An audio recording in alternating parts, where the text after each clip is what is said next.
get some right. So this is hand number 2. We have ace king on the button. We open, we get called by big blind. 10-5-4, check, check. Villain leads the turn. This is going to be chaotic, very merged, very overbluffed, like all over the place. Very easy call here with ace king. And this is an overbet on the river. Wow, okay, interesting. Did villain start with a full stack? That's also a factor, right, that we want to just double check. Yes, they did. So this is probably a reggae player. Okay, so let's analyze this situation then. Data point number 1 in favor of calling is again that this is a wide range configuration. Data point 2 is again that villain has barely filtered. Okay, they've led the turn small here, but they're going to do that with so many different hands that this is what we'd call minimal filtering. It doesn't really mean a great deal. So right off the bat, this is actually a much more appealing spot to call than the last one.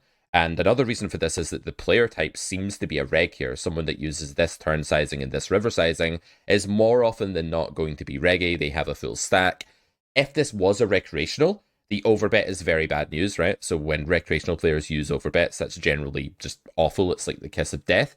When this player uses overbet, it's a lot less scary because regs who overbet tend to be the more aggressive regs and they tend to have a few more bluffs in their range.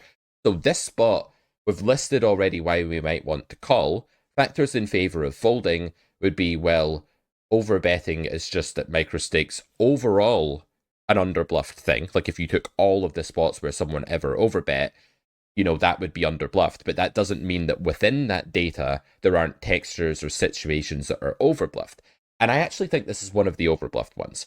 I think that when you face a reg here with a really unfiltered range in late position that's taking this play, they're saying that they have a 5 or maybe a 4. Both of these hands are combinatorically not very likely, right? You do have an ace in your hand, which is a great card when your opponent's repping a 5 or a 4, because ace 5 and ace 4 are the more common offsuit variations of those, right? So that blocker factor is a very minimal one. It's not a big factor, but it does mean something. There are so many potential bluffs here. If your opponent, your reg opponent, is lacking definition in what they lead the turn with, and they're not constructing properly, and they're leading sloppily with all kinds of random draws and all sorts of hands, then I think this will be bluffed 36% of the time. I think you could win here close to half the time or something like that against the rig. So I'm going to go ahead and say that this is a call.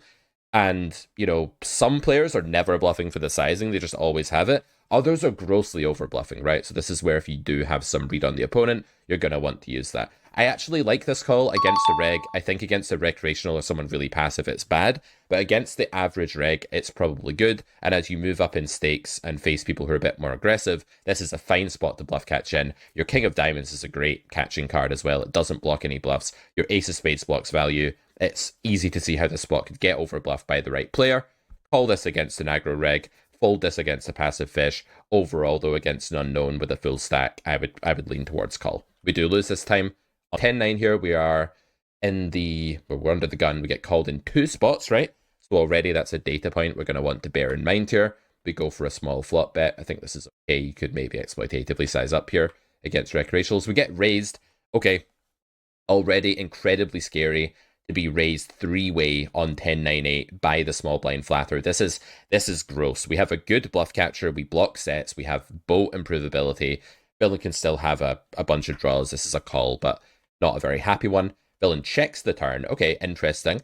I don't think people are checking many sets and straights here, so if you want to go ahead and start value betting, denying equity here, I think you can. We go for a big sizing. This might be like a little too big, actually.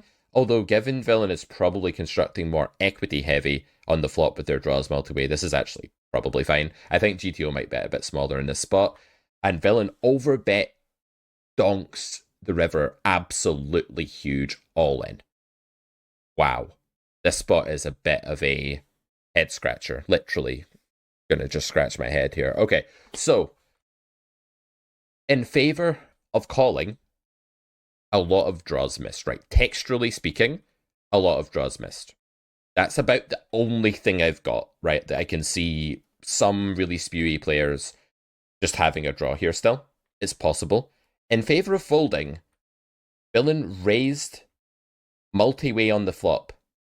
That's hoop number 1 that they've had to jump through to be bluffing by the river. And okay, they could have some like king jack, they could have some spade spade, something like that.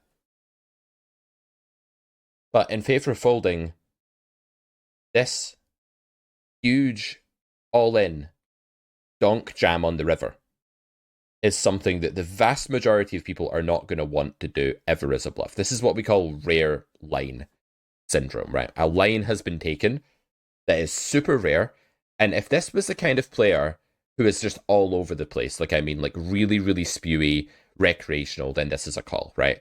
Because they just have a lot of draws here. But the vast majority of people are playing draws passively on the flop in this sort of situation.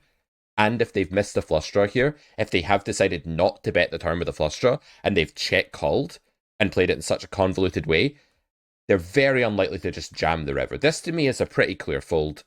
This is a horrendous situation where it's just going to be too unlikely that non-maniacs have A, reached this spot with air, and then B, decided to play this way. Okay, it is weird that they've checked the turn with a good hand here, and then decided to just check call and not check raise. That is very weird.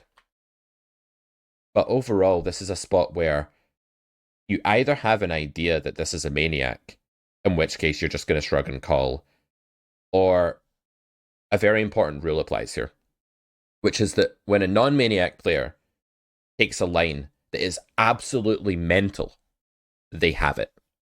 This is a very good rule. So when the line just looks absolutely convoluted, bizarre, rare, unheard of, weird, they probably just have it the vast majority of the time. I really like this fold, but against the right player type, you might be winning all the time here.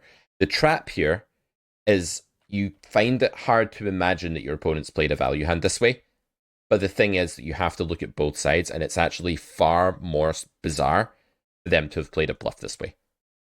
Far more bizarre. So when the line is convoluted and weird, a very good rule is that they have it a lot. I like this fold. We're 2 for 1.